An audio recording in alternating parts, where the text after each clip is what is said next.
हरे कृष्णा। सभी का स्वागत है। श्रीमद् भागवत कथा आप श्रवण कर रहे हैं। 3 दिन के अवकाश के बाद आध्यात्मिक यात्रा पे हम चले गए थे वृंदावन। तो वहां से भगवान की ऊर्जा हमें मिली, जिससे और अधिक भगवान की भक्ति के बारे में स्वयं भी अनुभव कर सके और आपको भी अनुभव करवा सके। तो श्रीमद् भागवतम का आज 50वां दिन है, या आप कह सकते हैं 50वां भाग है। 5वां अध्याय चल रहा है, जिसमें श्री नारद मुनि श्री व्यास देव को ज्ञान दे रहे हैं कि वो संतुष्ट क्यों नहीं है और उन्हें क्या करना चाहिए जिससे उन्हें संतुष्टि प्राप्त हो। ऐसा ज्ञान नारद मुनि दे रहे हैं। इससे पीछे वाले भाग में नारद मुनि कह रहे थे कि आपको सकाम कर्मों का भी ज्ञान है, आपने बहुत कुछ लिख दिया है अभी तक, लेकिन उन सब से फायदा क्या अगर किसी व्यक्ति की भक्ति नहीं बढ़ रही, अगर उसमें भगवान की दिव्य लीलाओं के बारे में नहीं लिखा, तो उन सकाम कर्मों का कोई फायदा नहीं है। आगे नारद मुनि आज क्या समझाएंगे, आज हम वो पढ़ेंगे इसी 5वें अध्याय में, पहले स्कंद के। उससे पहले भगवान का एक छोटा सा गुणगान कर लेते हैं, आप सभी उसमें सम्मिलित हो। हरे कृष्णा। जय राधा माधव कुंज बिहारी, गोपी जन वल्लभ गिरिवर धारी। जय राधा माधव कुंज बिहारी, गोपी जन वल्लभ गिरिवर धारी। यशोदा नंदन ब्रज जन रंजन, यशोदा नंदन ब्रज जन रंजन। यमुना तीर वनचारी, यमुना तीर वनचारी। जय राधा माधव कुंज बिहारी, गोपी जन वल्लभ गिरिवर धारी। यशोदा नंदन ब्रज जन रंजन, यशोदा नंदन ब्रज जन रंजन। यमुना तीर वनचारी, यमुना तीर वनचारी। जय राधा माधव कुंज बिहारी। हरे कृष्णा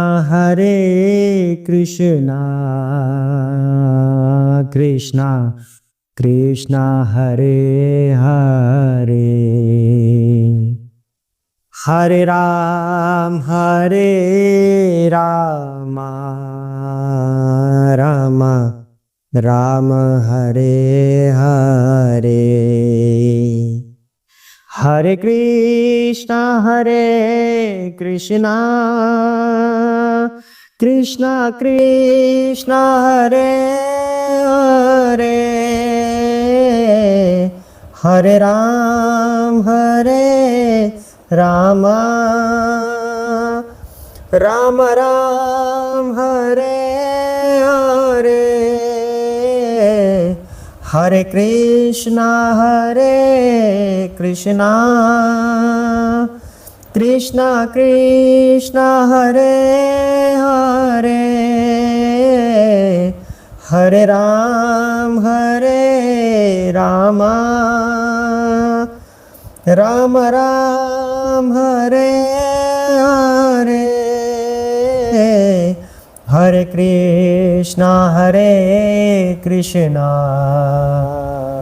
कृष्णा कृष्णा हरे हरे। हरे राम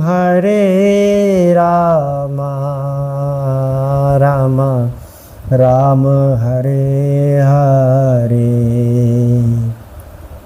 हरे कृष्णा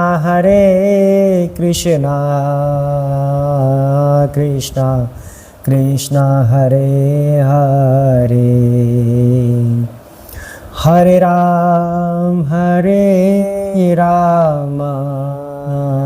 राम राम हरे हरे। हरे कृष्णा। जय श्री गणेश, जय सिया राम, शिव शंकर भोलेनाथ, पार्वती माता की जय हो, श्री व्यास देव की जय हो, चैतन्य महाप्रभु की जय हो, सुखदेव गोस्वामी की जय हो, सूत जी महाराज की जय हो, श्रील प्रभुपाद की जय हो, सभी के गुरु महाराज की जय हो, सरस्वती माता की जय हो। राधे कृष्णा, हरे कृष्णा। ओम नमो भगवते वासुदेवाय।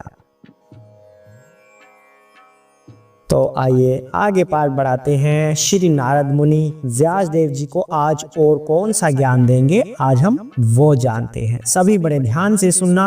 भागवत का ज्ञान अगर हम ध्यान पूर्वक सुनते हैं तभी उसका लाभ होता है। कोई जादू मंत्र नहीं होता कि आपने सामने स्क्रीन खोल के रख दी, आवाज ऊंची कर दी और अपने कामों में व्यस्त हो गए। ऐसा नहीं करना, फिर उसका लाभ आपको प्राप्त नहीं हो सकता। क्योंकि श्रीमद् भागवतम में ही ऐसी ऐसी कथाएं आएंगी जिसमें इस बात का प्रमाण दिया गया है कि अगर श्रीमद् भागवतम आप ध्यान से सुनेंगे तभी उसका आपको लाभ हो सकता है। इसलिए श्रीमद् भागवतम को बड़े ध्यान से, प्रेम से सुनना और भक्ति पूर्वक सभी विकारों से मुक्त होकर बिल्कुल शुद्ध मन से सब जगह से अपने मन को हटा के केवल और केवल श्रीमद् भागवतम में अपने मन को केंद्रित करके तब सुननी चाहिए। आइए आगे बढ़ते हैं। तो नारद मुनि जी यहां पर अब कह रहे हैं श्री व्यास देव को, हे श्री व्यास देव, आपकी दृष्टि सभी प्रकार से पूर्ण है, आपकी उत्तम ख्याति निष्कलुष है, आप अपने व्रत में दृढ़ हैं और सत्य में स्थित हैं। अतएव आप समस्त मनुष्यों को भौतिक बंधन से मुक्ति दिलाने हेतु श्री भगवान की लीलाओं के विषय में समाधि द्वारा चिंतन कर सकते हैं। हरे कृष्णा। तो यहाँ पर नारद मुनि जी क्या बता रहे हैं, श्री व्यास देव की प्रशंसा कर रहे हैं और उन्हें आगे क्या करना है वह भी बता रहे हैं। यहाँ पर एक बात स्पष्ट है कि जो श्री व्यास देव जी हैं उनमें किसी प्रकार की कोई कमी नहीं, वे पूर्ण हैं। गुरु महाराज यहाँ पर बता रहे हैं कि जो जन सामान्य होते हैं, मतलब हम आप सभी लोग, उनकी विशेषकर साहित्य सुनने में रुचि होती है कि कोई हमें साहित्य सुना दे। लेकिन वह साहित्य भी किससे सुनना चाहिए? जिसको उसकी ठीक से नॉलेज हो, जिसको उसका पूर्ण ज्ञान हो, भगवान का वह भक्त हो, श्रील व्यास देव का कोई प्रतिनिधि हो। अगर उससे सुनते हैं तब उनको उस सुनने से बहुत फायदा होता है। तो इस चीज का लाभ उठाकर कि श्रोताओं को सुनना पसंद है साहित्य के बारे में, मार्केट में बहुत सारी पुस्तकें आ जाती हैं, अलग अलग साहित्यकार पता नहीं क्या क्या लिख देते हैं। क्यों? क्योंकि श्रोताओं को सुनना या पढ़ना पसंद है। तो बहुत सारी ऐसी बुक्स आ जाती हैं, लेकिन उसमें शुद्ध भक्ति का वर्णन नहीं मिलता। उसमें वर्णन वही मिलेगा जो लेखक को पसंद होगा। जितनी बुद्धि लेखक की होगी कि आम लोगों को ये चीज पसंद आ सकती है, तो फिर क्या होता है वहां पर नमक मिर्च लगा लगाकर उस काव्य को आकर्षित बना दिया जाता है।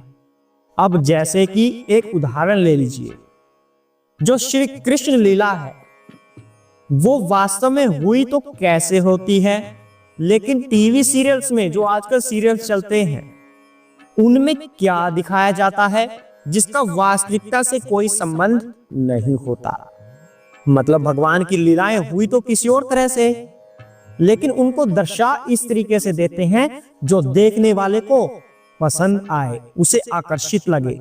भगवान कृष्ण की, राधा रानी की, उनकी जो वेशभूषा है, वस्त्र हैं, उन्हें भी कुछ और ही रोचक ढंग से दिखा देते हैं, जबकि वास्तव में था कुछ और। श्री राम के, सीता माता के, उनकी शक्लें, उनकी मसल्स भी इस तरह से बना दी जाती हैं आजकल के सीरियल्स में, जिनका वास्तविकता से कोई संबंध नहीं है। तो फिर शुद्ध भक्ति वहां आ ही नहीं सकती। जहां पर हर कुछ, हर चीज बनावटी है, तो शुद्ध भक्ति वहां पर कहां से आएगी? इतने सारे साहित्य हैं मार्केट में, बहुत सारे साहित्य हैं। केवल श्रोताओं की इस बात का फायदा उठा के कि हमारा ये साहित्य बहुत चलेगा, उसमें कुछ ना कुछ आकर्षित चीजें डाल दी जाती।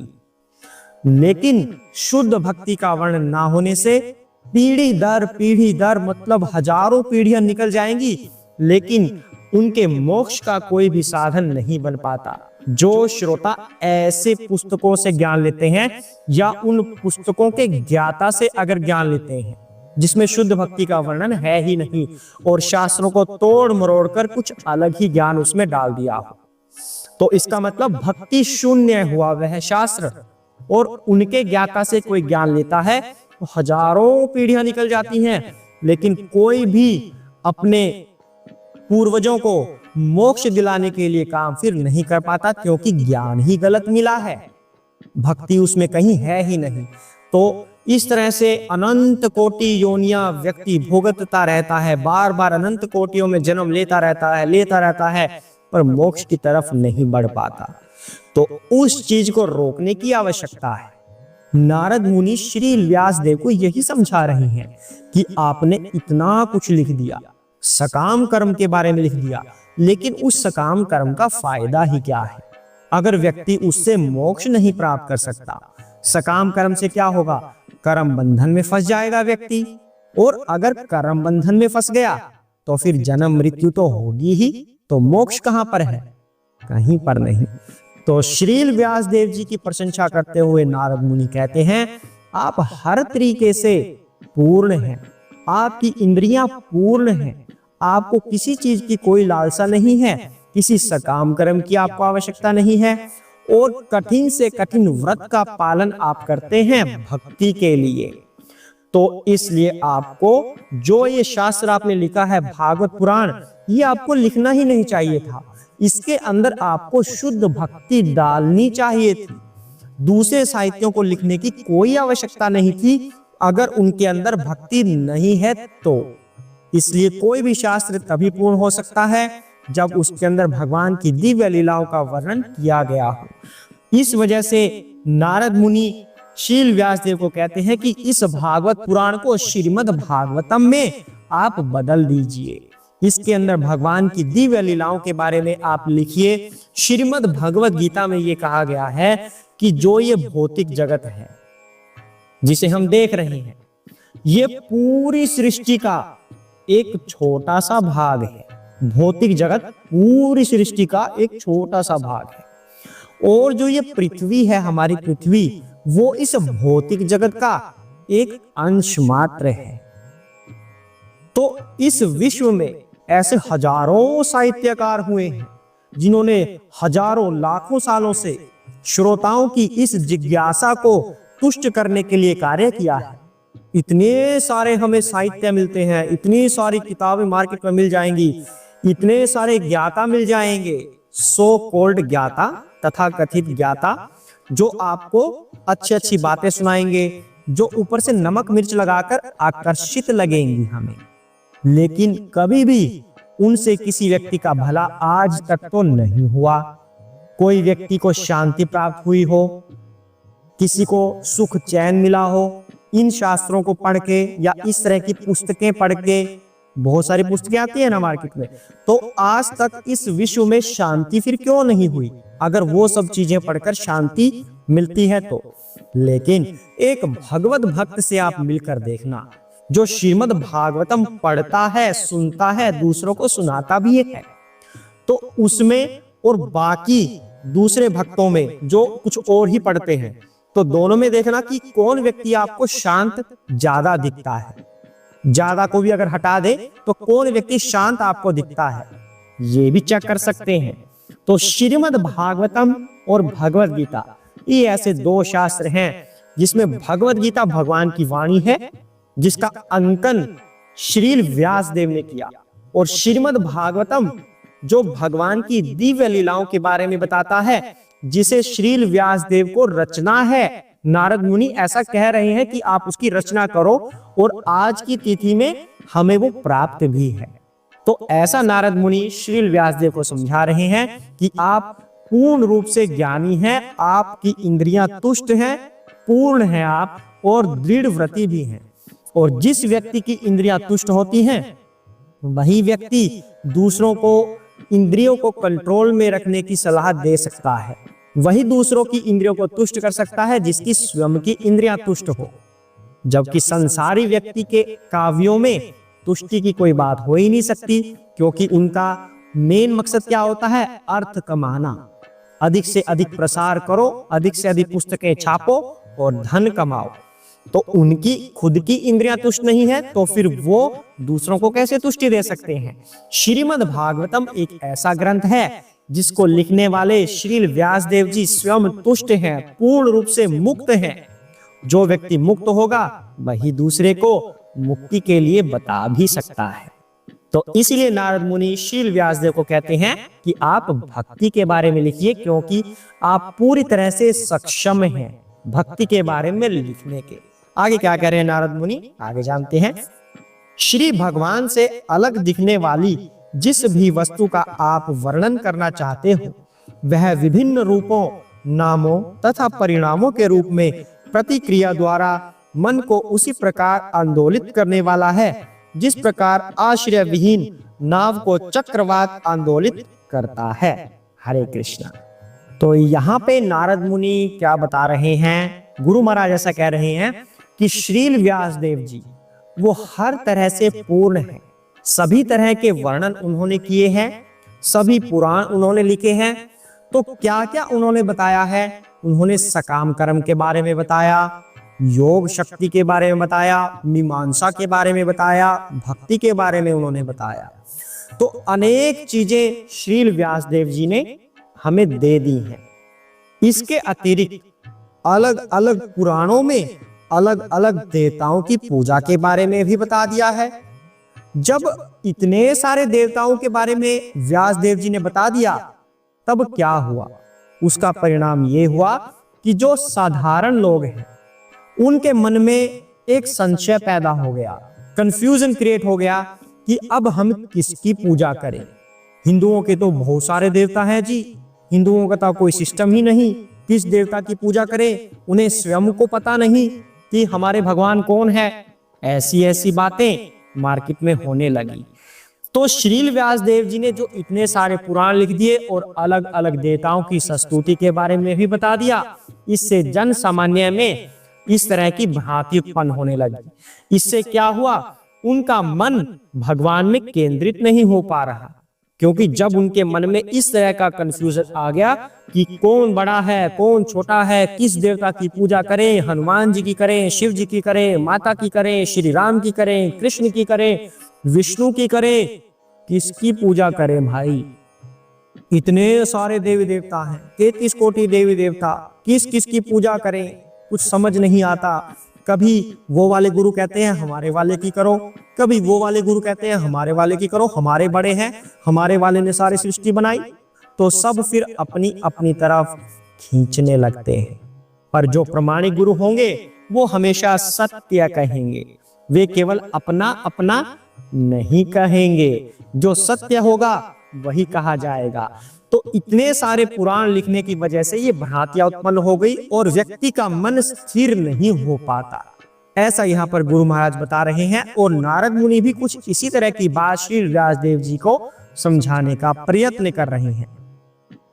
तो नारद मुनि श्री व्यासदेव की इसी त्रुटि के बारे में बता रहे हैं कि इतने सारे पुराण लिखने की आपको आवश्यकता नहीं थी, केवल और केवल भागवत पुराण लिखते और उसके अंदर भक्ति का वर्णन आप डालते। क्योंकि इतने अलग अलग पुराण लिखने से लोग कंफ्यूज हो रहे हैं। इतने सारे देवताओं की स्तुति से उनको यही मन उनका केंद्रित नहीं हो पा रहा कि भगवान कौन है, किसकी पूजा हम करें। तो कभी किसी की करते हैं, कभी किसी की करते हैं। इस वजह से उनका मन केंद्रित नहीं हो पाता, जो आत्म साक्षात्कार में एक रोड़ा बन जाता है, आत्म साक्षात्कार में बाधक बन गया। इस वजह से नारद मुनि कहते हैं कि आपको केवल और केवल श्रीमद् भागवतम ही लिखनी चाहिए थी। अब यहाँ पर गुरु महाराज ने उदाहरण भी लिया है। जैसे हमारा पेट होता है, भगवान श्री कृष्ण पेट की तरह है। अगर पेट को हम खाने को दे दें तो इस पेट से सभी अंगों में भोजन अपने आप पहुंच जाता है, कन्वर्ट होके जाए चाहे ब्लड के थ्रू, तो सारे के सारे अंगों की तुष्टि हो जाती है अगर पेट में भोजन होता है। इसी तरह एक वृक्ष की जड़ है, तो वृक्ष में पानी देने का सही तरीका होता है कि जड़ में पानी दिया जाए, सभी शाखाओं में पानी पहुंच जाता है, सभी फलों में पहुंच जाता है, पत्ते पत्ते में फिर पानी पहुंच जाता है। अगर हम पत्ते में पानी देंगे तो थोड़ी ना सब जगह जाएगा, तो हमें जड़ में पानी देना है। तो श्री कृष्ण की भक्ति उस जड़ की तरह है। अगर हम श्री कृष्ण की दिव्य लीलाओं का वर्णन करते हैं, भगवान श्री कृष्ण की भक्ति करते हैं, तो सभी पत्तों के पास अपने आप पानी पहुंच जाता है, अर्थात सभी देवता फिर तुष्ट हो जाते हैं। नारद मुनि श्री व्यासदेव को यही समझाने का प्रयत्न कर रहे हैं कि आपको कुछ और रचने की आवश्यकता ही नहीं थी। जिस चीज के अंदर भगवान की दिव्य लीलाओं का वर्णन नहीं, इसका मतलब उसका कोई अस्तित्व नहीं है। भगवान से अलग किसी भी वस्तु का कोई अस्तित्व नहीं है, इसलिए हर चीज के अंदर भगवान की भक्ति डालनी आवश्यक है, तभी वह ग्रंथ, तभी वह शास्त्र पूर्ण माना जाएगा।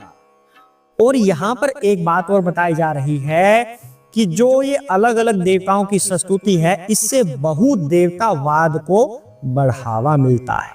इसकी वजह से अलग अलग देवता बन गए, इसकी वजह से फिर मनुष्य ने अलग अलग अपने धार्मिक संप्रदाय बना लिए। मैं हिंदू हूं जी, मैं ये हूं जी, मैं वो हूं जी, मैं ईसाई हूं, अलग अलग संप्रदाय बना लिए। इस तरह की संस्तुतियों की वजह से फिर ये अलग अलग धर्म बन जाते हैं, अलग अलग जातियां बन जाती हैं। मतलब मनुष्य को जो समझ में आया उसके हिसाब से अपने अलग अलग सिस्टम बना लिए, और फिर ये अलग अलग होने की वजह से आप देख ही रहे हैं क्या हो रहा है। आए दिन लड़ाई झगड़ा, धर्म के नाम पर मारपीट, ये वो। कोई ये समझना ही नहीं चाहता कि आत्म साक्षात्कार का मतलब क्या होता है। जीव और भगवान का संबंध, जीव किससे बन रहा है? शरीर, आत्मा, परमात्मा, इन्हीं से तो जीव बनता है। तो हर व्यक्ति जिसके अंदर सांस है, जिसके अंदर चेतना है, वो हर जीव एक ही तो हुआ। सभी के अंदर भगवान का अंश आत्मा है, सभी के पास शरीर है, सभी के अंदर भगवान विद्यमान है, तो सारे के सारे लोग एक जैसे तो हुए। लेकिन इन संस्तुतियों की वजह से अलग अलग लोगों ने अलग अलग अपने धर्म के रिवाज बना लिए और फिर आपस में झगड़े कर रहे हैं। यानी कि आत्म साक्षात्कार कहीं दूर दूर तक नहीं टिक रहा। तो इस बहुदेवतावाद की वजह से ये सब समस्याएं हो रही हैं।